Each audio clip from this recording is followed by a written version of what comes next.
Escape from Tarkov is more than just collecting loot and finding yourself some hardcore PvP. There is a story while your PMC is fighting for survival in this hostile, post-apocalyptic region that a surprising amount of players don't know about. This story is about to become a little more important, as Nikita, the lead developer at Battlestate Games, has hinted numerous times recently that a more story-driven quests and tasks are about to be added to the game. To get you up to speed on the story and lore of Tarkov, I'm going to fill you in on the details. Here we go.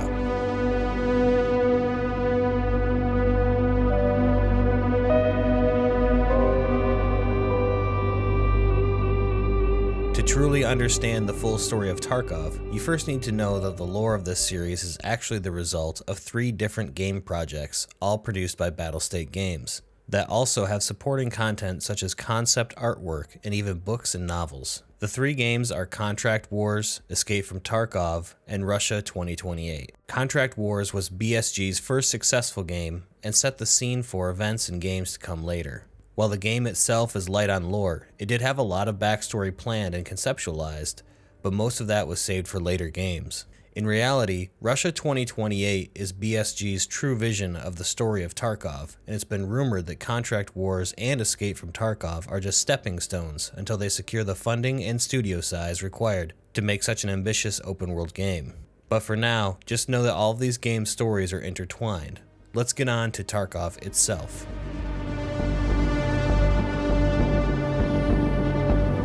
Tarkov City is the largest metropolitan center in the Norvinsk Special Economic Zone. The Norvinsk region was specifically created to be a sort of gateway to the west, linking Europe to Russia. Inside this zone, commercial enterprises and businesses were given favorable incentives to move their global headquarters to this region. The city of Tarkov, when compared to other Russian or European cities of the time, was extremely modern. It was a capitalist playground which boasted near zero regulations and red tape that typically was the bane of most mega corporations. The region quickly grew in size as it became home to more and more corporate honchos, financiers, lobbyists, and industrialists. One of those corporations was the TerraGroup Corporation, a name you'll need to remember. TerraGroup isn't just one company, but as the name implies, a group of similar corporate entities that are all working towards the same goal. Also included in the TerraGroup are a number of shell companies and holding companies that are specifically designed to lead investigators towards dead ends in the event anyone tries to go sniffing around while following paper trails. Sometime between 2016 and 2028, TerraGroup became involved in a series of political scandals that would eventually turn violent.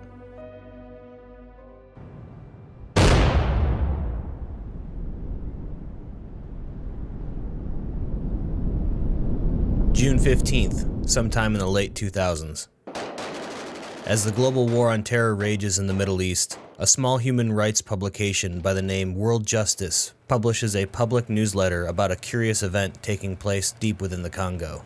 With news headlines being dominated about the invasion and occupation of Iraq and Afghanistan by the United States, as well as the ongoing global financial crisis, this seemingly inconsequential newsletter went unnoticed by the world community.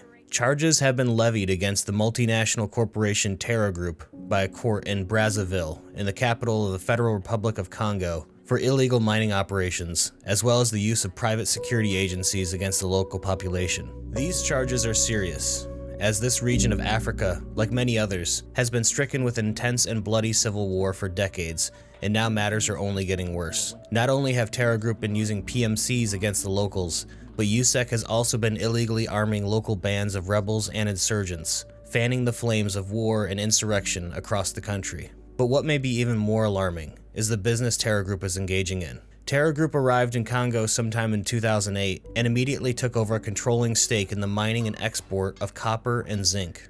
These 2 minerals by themselves aren't alarming in any way, but it wasn't long until TerraGroup also turned their attention to diamonds.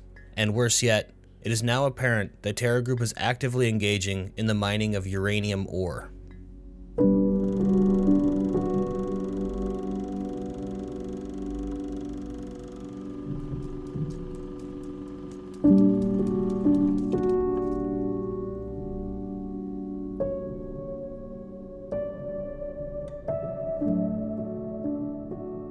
If we look deeper into the context of this discovery, we can start to paint a haunting picture of the true intentions of TerraGroup.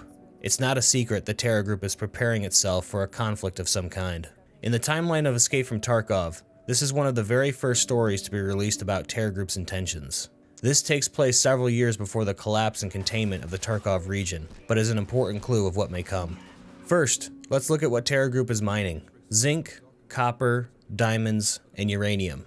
The diamond mining is pretty easy to explain. TerraGroup is operating in an impoverished, war-torn, and corrupt area of Africa, and engaging in the business of conflict diamonds may be an easy way to secure funding, especially with well-equipped USEC muscle to protect their investments. But zinc, copper, and uranium can only mean one thing. TerraGroup may possibly be attempting to build or assemble nuclear weapons or their components, either for their own use or for someone else. What business they could possibly be engaged in for such powerful weapons is a complete mystery, but it doesn't stop there. As most know, uranium can be refined into weapons-grade fissile material for thermonuclear weapons, and copper would most certainly be needed for wiring and electrical components for such a device. But zinc may be the most alarming ingredient in this doomsday cocktail. Zinc has been theorized to be able to be used as a salting material for nuclear weapons. Typically, cobalt is used for this type of application. Salting of a nuclear weapon is essentially the application of certain types of elements to increase its radioactivity or to increase the severity of its radioactive fallout. If zinc were used for this application, it would create the isotope Zn65, which can produce approximately 2.27 mega-electron volts of gamma radiation, significantly increasing the amount of radioactive fallout that nuclear weapon would produce. Such a bomb has never been created or tested. The idea of salted bombs was proposed by Leo Szilard, a Hungarian-American physicist, in February of 1950. He never intended for such a weapon to be built, but rather to demonstrate how such devices had the capability to destroy all life on Earth if the technology continued to progress. It is my belief that TerraGroup is indeed engaging in the business of building, designing, and testing the concept of salted nuclear weapons, and there are clues around Tarkov to support this claim. First, there's a high amount of radiological testing and monitoring devices that can be found in all parts of the Tarkov region, from gas analyzers to Geiger counters and protective equipment to entire truckloads of radiological survey equipment. If we take a look at our character's health page, there's also a space reserved for radioactive damage. And finally, at the lab's location, it is apparent that there have been spills of some kind of luminous green sludge, possibly a component or byproduct of fissile material handling going on in TerraGroup's labs. It also explains why TerraGroup has gone to such massive lengths to protect their secrets. The purchasing of military equipment, the funding of a massive private military, and openly engaging in hostilities with Russian authorities all points to TerraGroup needing to hide a very, very big secret. While the main source of these scandals is still shrouded in mystery, what we do know is that TerraGroup was actively paying off Russian and local government officials for old military hardware. What they needed this hardware for is still unknown, but at the same time they either became closely linked with the United Security or USEC company, or possibly absorbed them completely. But for now, realize that they are essentially taking over all of the armed security for all TerraGroup locations. August 2011. Soldier magazine, a popular Russian publication on military and private military affairs, publishes an in-depth expose on the clandestine private military group known as USEC, or United Security. Although PMC companies typically keep much of their business held close to their chests, a journalist belonging to Soldier magazine performed diligent investigative journalism to glean as many details as he could about this mysterious organization. This is the full history of USEC.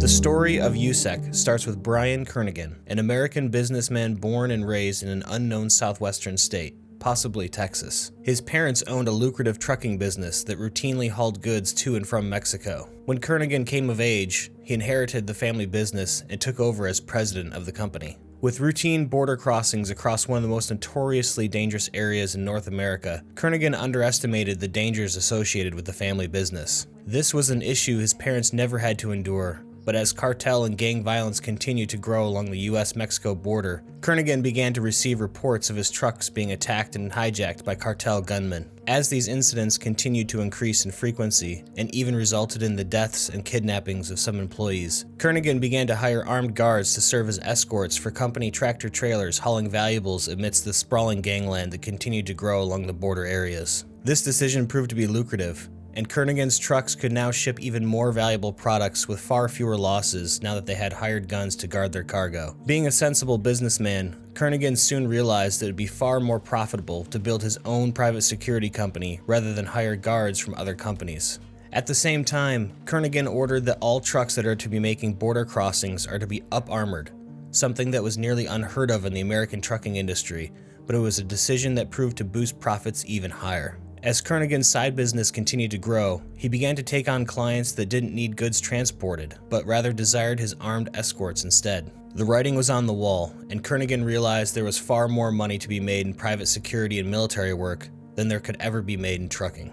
There was one big problem, however. Kernaghan was not a military man and had no experience in managing a large military organization. But through skillful networking, he met retired Brigadier General George Steiner, owner of Redbird Security Company, and the two negotiated a merger. Steiner was a talented military officer, but his talents as a businessman were lackluster. After inheriting Redbird Security Company after the death of his partner, the company began to decline and lose profits. This is when Kernaghan stepped in and was able to negotiate a favorable deal to acquire the company. This merger created the now newly formed USEC Security Company, what was to become a major component of the future USEC. United Kingdom, 1994. John Berger, a Royal Marines colonel, has just entered into retirement. Although Berger had dreams of vacations on sunny white sand beaches, tropical cruises, and much needed rest and relaxation, he quickly found retired life to be boring in comparison to his military life. While visiting with an old military friend at a pub, his friend informed Berger that he had found a lucrative side hustle during his own retirement that involved protecting ships passing through the Horn of Africa from pirates. It didn't take much convincing before Berger found himself signing on to one of these vessels and beginning a career of maritime high-risk civilian contracting. On Berger's first voyage, his ship was attacked by pirates. Armed only with a revolver, Berger failed to repel the attack, and while his life was spared, the ship and much of its crew was lost. With an inexperienced crew and poor equipment mostly to blame, Berger returned to the UK and signed on with a new company, but this time with experienced officers and much better equipment, including semi-automatic AR-15 carbines. Again, Berger's ship was attacked off the coast of Somalia, but this time the attack was easily repelled. Not letting the usefulness and effectiveness of proper armed escorts to go unnoticed, upon returning to the UK,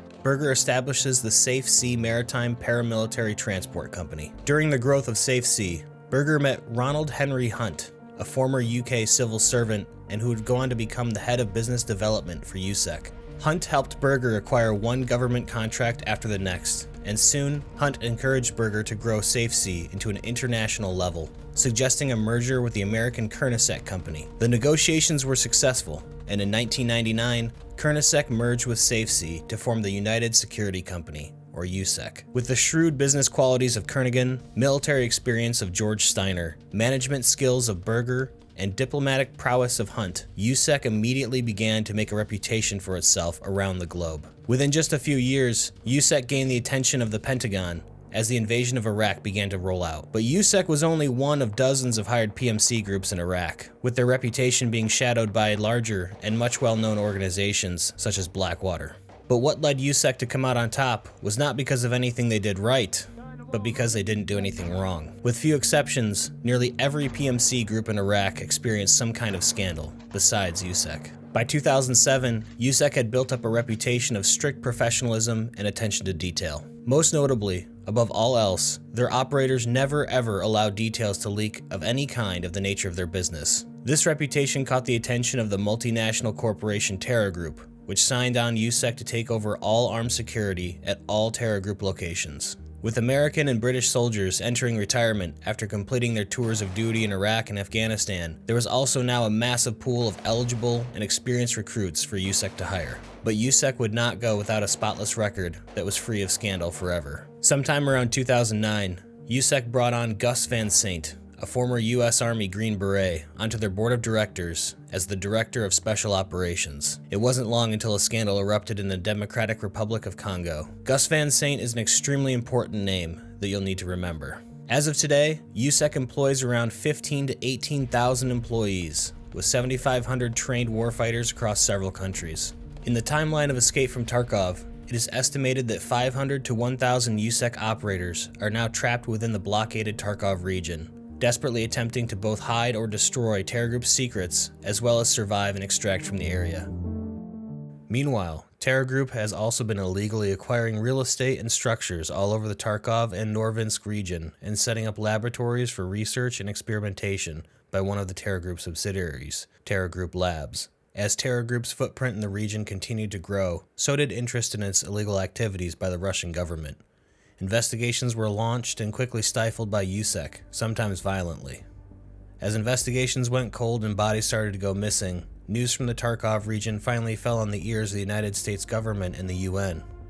With rumors of UN peacekeepers soon being deployed, Russian investigators and special forces began plans to withdraw from the region, and a mysterious new PMC group reared their heads for the first time, the Battle and Counter Assault Regiment, or BEAR. While the Russian government denies the existence of BEAR, it has been rumored that not only does the Kremlin know about BEAR, but they specifically designed and directed the formation of the clandestine group, and it is comprised of both active and former Spetsnaz soldiers. BEAR's objective was simple.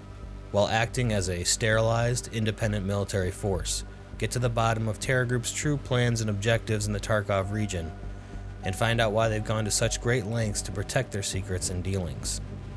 Soon after being deployed to the Tarkov region, they came under immediate hostile fire from USEC forces, and the Tarkov region exploded into violence. August 5th, 2011. A commercial Russian court has gathered and seen enough evidence to issue a general arrest and seizure warrant of any or all Russian-based TerraGroup Labs property after an alarming discovery was made. Not only had TerraGroup's labs been procuring illegal military equipment and real estate in the Norvinsk region, but the local government around the Tarkov area had enabled them. The reasoning behind this collusion is still unclear to this day, but the fact that the local Tarkov government was working hand in hand with TerraGroup means that this seizure warrant had to be taken all the way to the top. It was to be handled by the Russian FSB. Similar to the FBI in the United States, the FSB is Russia's premier counterintelligence investigative force. The seizure was to be a fairly simple affair. Although TerraGroup was notorious in the region for posting up ring upon ring of USEC operators all around its facilities and territories, there was little concern that the day would end in bloodshed. After all, it's not like this was some kind of military invasion. It was meant to be professional investigators visiting the local corporate headquarters and executing the will of the law, straight and to the point. Some may have even considered it just another day in the field. Nonetheless, an order was given down all the way from the FSB director that 2 quick reaction forces be placed on standby in the event of an incident, and the FSB investigators would accompany members of the Joint Prosecution Team to the TerraGroup headquarters. The following day, on August 6th at 10 a.m. Moscow time, FSB investigators, along with Joint Prosecution Team members, arrived at the local Tarkov TerraGroup's Labs headquarters.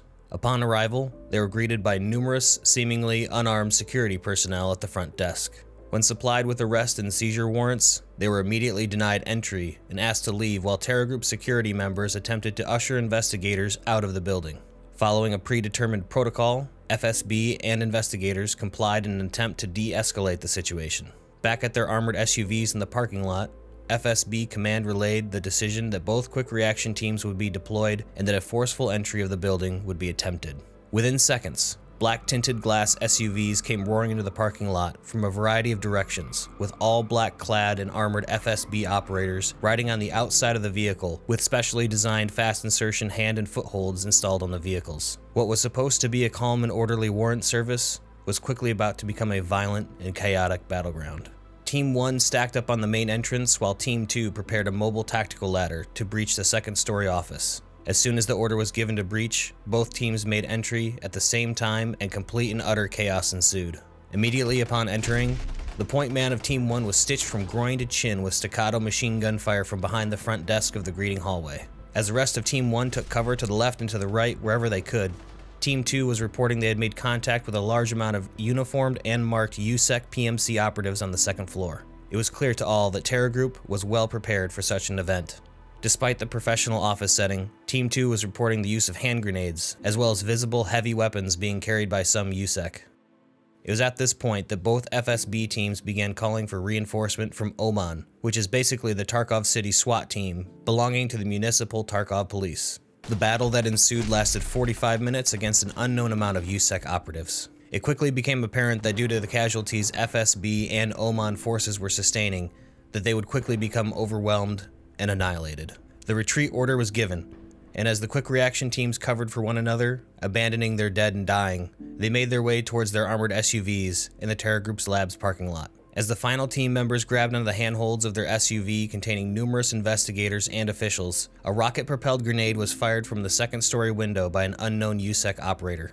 As the shaped charge impacted one SUV, the molten copper jet from the warhead pierced a second vehicle behind it, killing nearly all of the occupants. In all, 18 investigators and 21 FSB operatives were killed. It is unknown how many TerraGroup's lab's employees or USEC operators were killed. At 1:42 p.m. that day, the now evacuated headquarters building was nearly completely destroyed by remote detonation of high explosives. The resulting fire and destruction left almost no evidence at the scene. After this incident, the situation in Tarkov began to rapidly unravel, and USEC was very clearly now acting as the private military for TerraGroup, and no longer just some security company. This is the story of the first clash between USEC forces in Tarkov and the forces of the Russian Federation, but it certainly wasn't the last. As the situation in Tarkov became more complex and more violent, the Russian military and its operatives would come into several more skirmishes with not only USEC, but also UN peacekeeping forces. In one of these incidents, a mysterious third party seemingly orchestrated events to force Russian forces into direct combat with UN peacekeepers.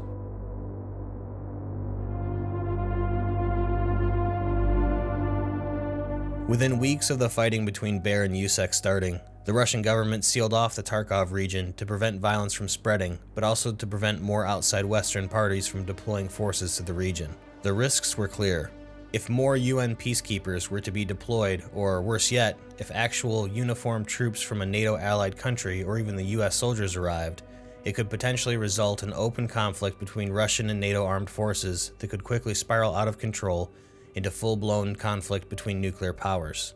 Not only that, but with increased Western attention, NATO forces could potentially get to the bottom of TerraGroup's activities before Bear did, and choose to destroy any evidence of TerraGroup's true intention. What resulted next was a nearly unprecedented blockade of a large region around Tarkov City that was enforced by the Russian military.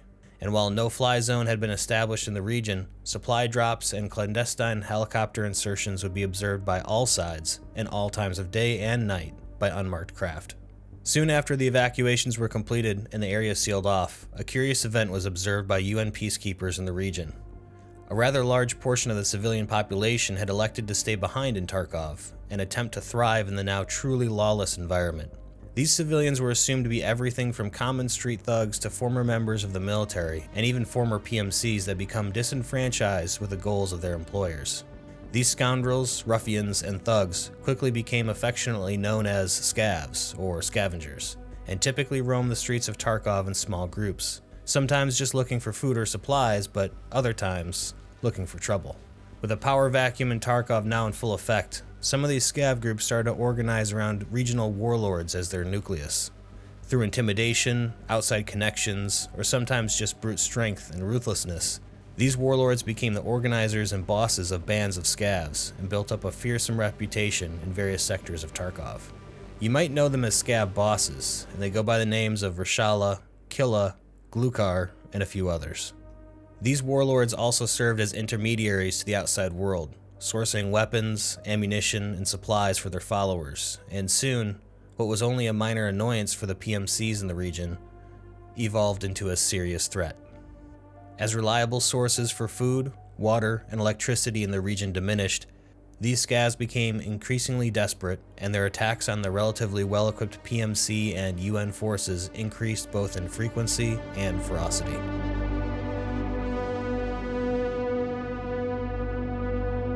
As the fighting within Tarkov reached its climax, an unknown Bear operative that eventually became separated from his unit discovered a critical piece of intelligence relating to TerraGroup's secret dealings. This operative discovered helmet cam footage of USEC operators at an unknown TerraGroup Labs location, liquidating evidence and also engaging in the mass killings of TerraGroup Labs employees. As word of this incident spread, some former USEC operators became disenfranchised with the goals of their employers, as well as feeling as if they had been abandoned to die in Tarkov. As these PMCs attempted to try to make their way out of the Tarkov region, they quickly realized that the border guards did not discriminate and that a shoot-on-sight order was given for anyone approaching any cordon area. In a surprising turn of events, faced with certain death, pockets of Bear and former USEC operatives have been sighted actually joining forces and sometimes even operating in small groups. It is assumed that their only goal at this point is survival and eventual escape from the Tarkov region. These lone PMCs aren't completely without allies, however. While some regional leaders have turned themselves into violent warlords, some of those still within Tarkov that have outside connections have realized there is profit to be made in the midst of all the calamity. These networks of connected individuals have allied themselves with the abandoned PMCs of the area as a sort of dealer network. In exchange for bounties, odd jobs, or favors, they source food, water, medical supplies, weapons, and ammunition. They typically go by pseudonyms to protect their identities, such as Ragman, Skier, Mechanic, and Fence. It would behoove oneself to keep themselves in good standing with these powerful individuals if they hope to gain an advantage over the competition.